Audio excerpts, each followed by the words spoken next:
Lae bangku angale sumirangkan mo pancur sisada melameringis mo bagai turang ale mardida kalak mo bekel masada duan dando ale kadita po duan dando ale kadita po.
Orang Mandailing didefinisikan sebagai yang bermarga, Nasution, Lubis, Pulungan, Batubara, Rangkuti, Daule, Parinduri dan Mantodang.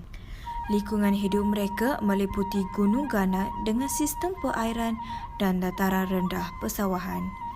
Mereka terkenal dengan tradisi persuratan dan 9 gendang besar yang disebut Gondang 9. Kampung Kerangai merupakan sebuah kampung yang terletak di Kuala Kelawang, Negeri Sembilan. Ia merupakan sebuah perkampungan suku Mandailing yang berbahasa Mandailing. Jarak perjalanan yang diperlukan ke Kampung Kerangai dari ibu kota Negeri Sembilan sejauh 60 km. Jalan menuju ke perkampungan suku Mandailing agak mencabar dengan permukaan jalan yang berbukit. Pada pengetahuan saya, asal-usul sejarah Mandailing di Kampung Kerangai ini adalah sebelum merdeka, iaitu sebelum kedatangan penjajah Jepun lah.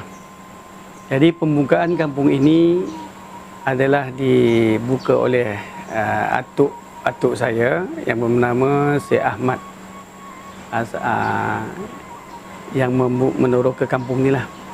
Jadi di dalam kampung ni terdapat satu rumah madrasah yang dinamakan Rumah Godang.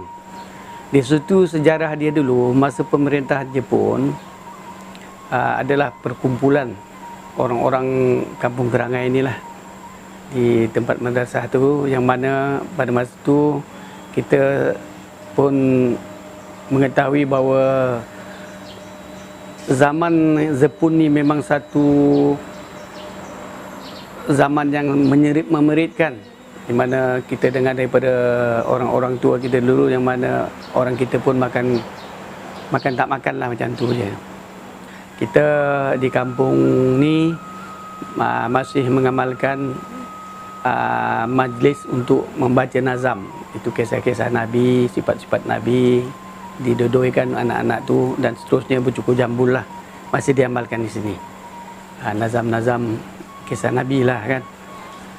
Tentang majlis Maulidul Rasul ataupun Isra Mi'raj, kita rasa pun masih mengekalkan budaya yang kita pernah buat daripada atuk moyang kita lah, yang di sini. Umpamanya kita buat membaca, kalau Maulidul Rasul kita membaca kisah-kisah Nabi. Kisah-kisah Nabi secara detail. Dari sudut bersair dia ada kitab yang kita buat. Jadi itulah yang kita amalkan selama 2 malam. 2 malam 2 hari, itulah kita amalkan. Pada Tuhan terhimpun puji, sekalian nurah Tuhan mengetahui. Kemudian selawat pula diiringkan kepada Rasulnya penghulu insan. Salah seorang penduduk Kampung Kerangai, Nilawati binti Dahban atau dikenali sebagai Cik Ila, merupakan seorang suri rumah sepenuh masa. Cik Ila dan keluarganya masih kuat mengamalkan adat suku Mandailing agar ianya tidak ditinggalkan oleh generasi yang akan datang. Sebelum Cik Ila berangkat ke Majlis Maulidul Rasul di madrasah, menjadi tanggungjawabnya untuk menyediakan sarapan pagi kepada keluarganya, dan kebiasaannya Cik Ila bangun seawal jam 6 pagi untuk menyediakan sarapan untuk keluarganya.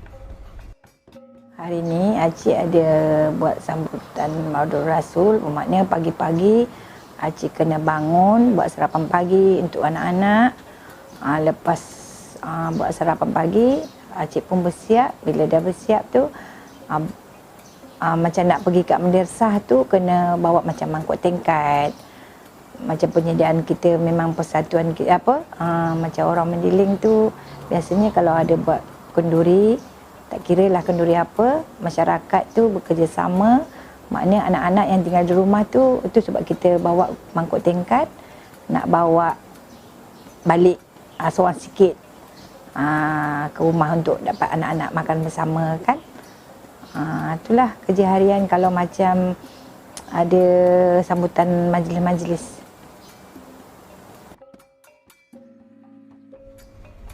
Bagi Cik Ilah, menyambut Maulidur Rasul merupakan suatu aktiviti yang wajib dihadiri dan disambut oleh masyarakat suku Mandailing. Uniknya, adat suku Mandailing ini adalah kaum wanita diharuskan untuk membawa kuih muih dari rumah dan dihidangkan sebagai juadah pada sambutan tersebut. Kaum wanita juga diharuskan untuk membawa bakul atau mangkuk tingkat bagi mengisi makanan yang telah dimasak untuk dibawa pulang ke rumah setelah selesai majlis tersebut.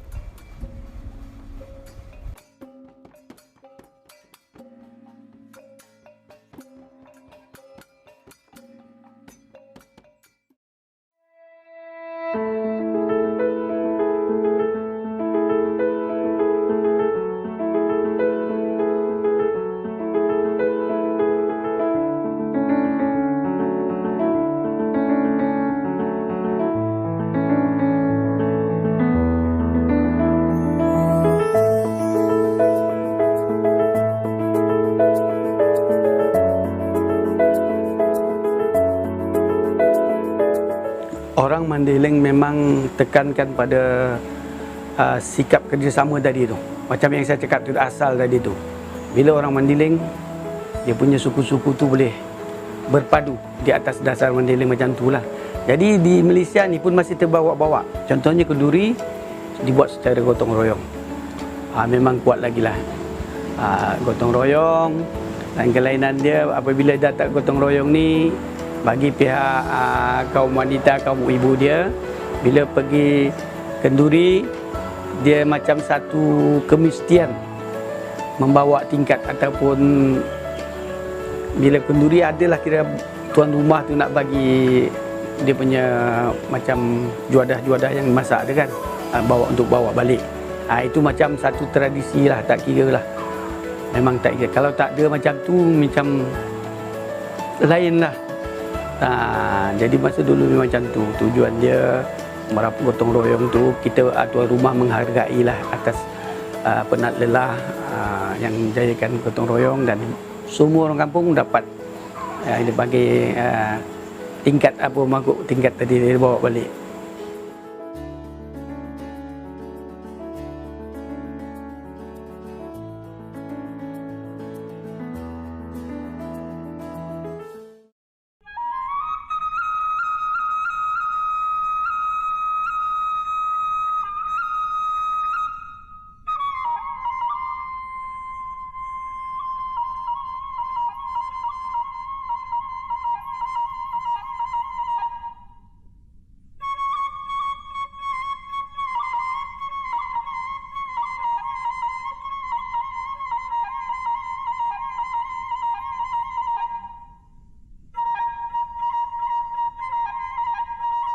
Kalau macam masakan mendiling tu, utama dia kalau ada persatuan mendiling datang satu tempat tu, ke tempat orang mendiling, yang selalunya lah pucuk ubi tu tak tinggal.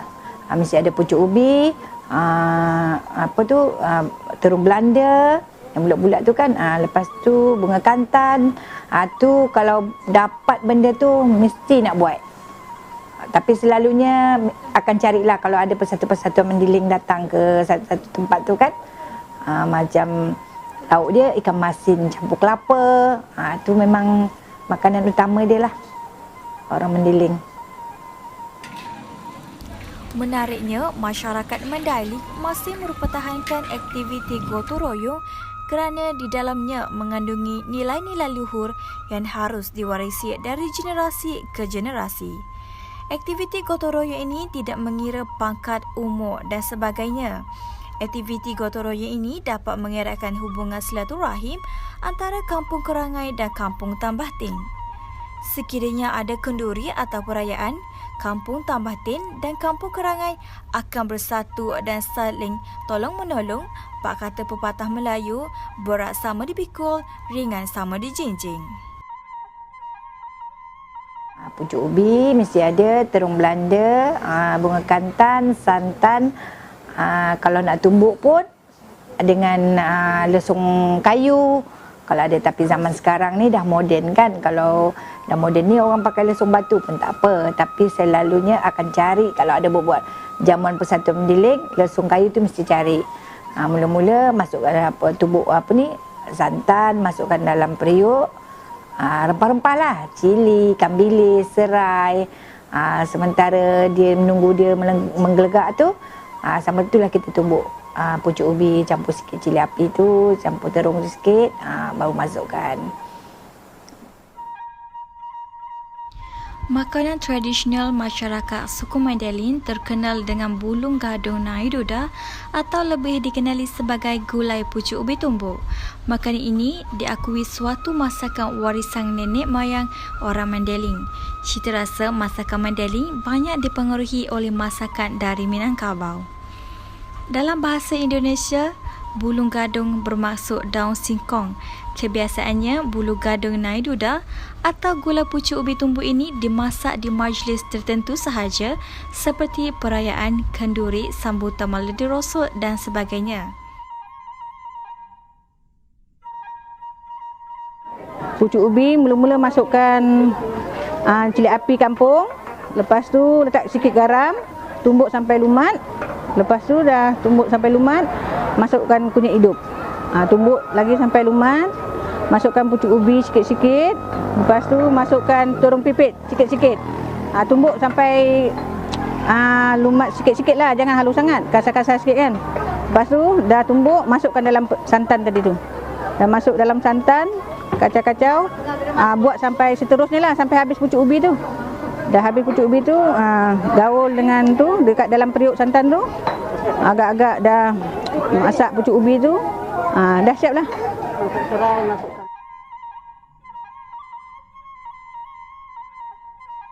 Apa yang membezakan gulai pucuk ubi tumbuk ini adalah dari segi penyediaan pucuk ubi itu akan ditumbuk dengan menggunakan lesung kayu. Ia merupakan adat dan tradisi yang masih dikekalkan dalam masyarakat suku Mandailing.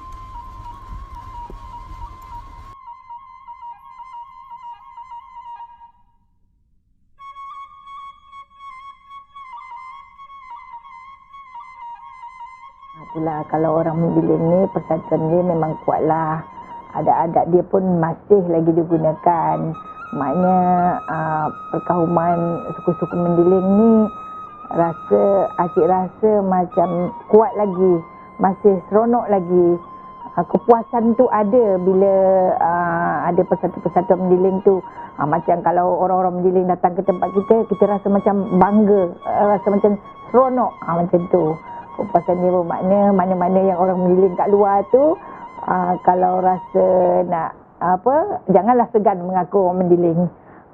Pasal budak-budak zaman sekarang kata cakap dia orang Mandailing tapi tak pandai bahasa Mandailing, maknanya dia macam segan nak mengaku dia orang Mandailing. Tapi Acik rasa banggalah dia orang Mandailing. Suku Hasibuan ni.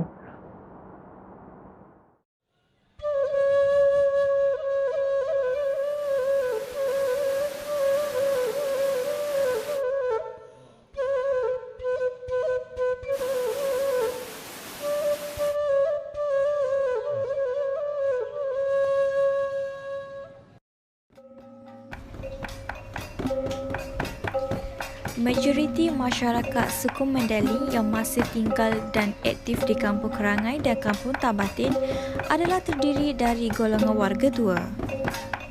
Setelah selesai bergotong royong memasak juadah tradisi mereka, masyarakat suku Mandailing akan duduk bersama-sama untuk menjamu selera. Antara menu masakan yang telah dimasak ialah gulai pucuk ubi tumbuk, ikan kering, kari ayam, rendang kambing serta pelbagai ulaman yang sudah pasti memeriahkan lagi sambutan Maulidi Rasul yang diadakan di Kampung Kerangai. Aktiviti sebegini menghidupkan suasana dan semangat muafakat suku Mandailing serta kerjasama yang cukup kuat yang menjadikan suku Mandailing ini adalah suku yang istimewa di Malaysia yang mempunyai talian persaudaraan yang kuat.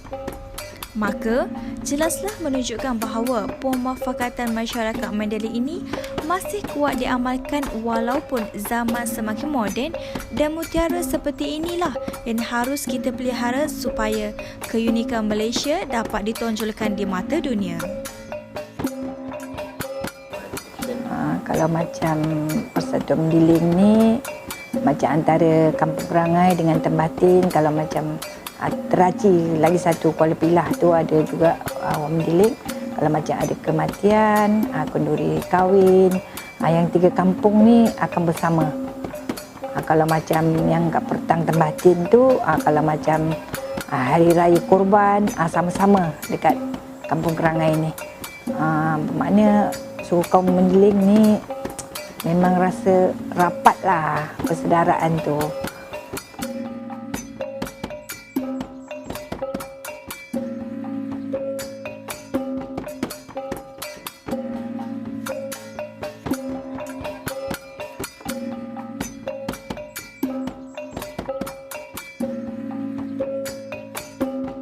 Kalau macam kat Kampung Kerangai ni memang semua kalau yang tua-tua masih lagi berbahasa Mandailing. Tapi kalau dengan dah anak-anak, bila dah bercampur kat luar tu, adalah yang tak berapa pandai. Tapi bila kita cakap, dia masih faham. Macam makcik dengan pakcik kat rumah masih menggunakan bahasa Mandailing. Anak-anak mana yang faham tu, fahamlah. Kalau tak faham, dia akan tanya balik apa benda yang makcik cakap dengan diorang tu. Maknanya diorang pun masih tak pandai lagi bahasa Mandailing.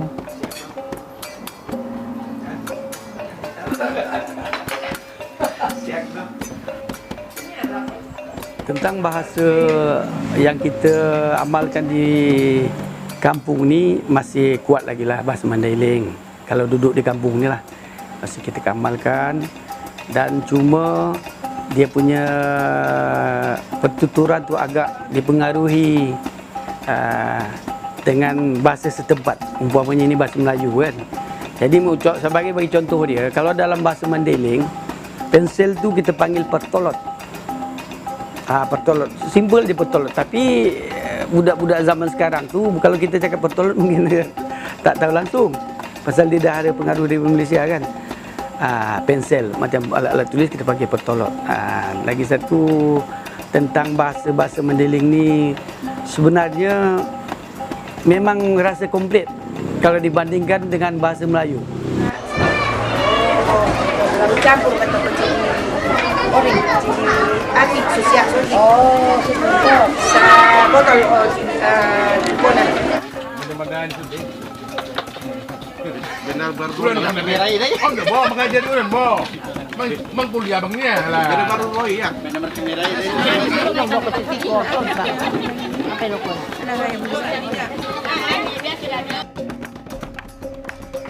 Selain itu, keunikan suku Mandailing ini adalah dari segi penggunaan bahasa yang digunakan oleh mereka. Bahasa Mandailing asalnya merupakan bahasa yang terdapat di Provinsi Sumatera Utara. Oleh itu, bahasa pengantaraan yang digunakan oleh penduduk Kampung Kerangai dan Kampung Tambatin adalah bahasa Mandailing.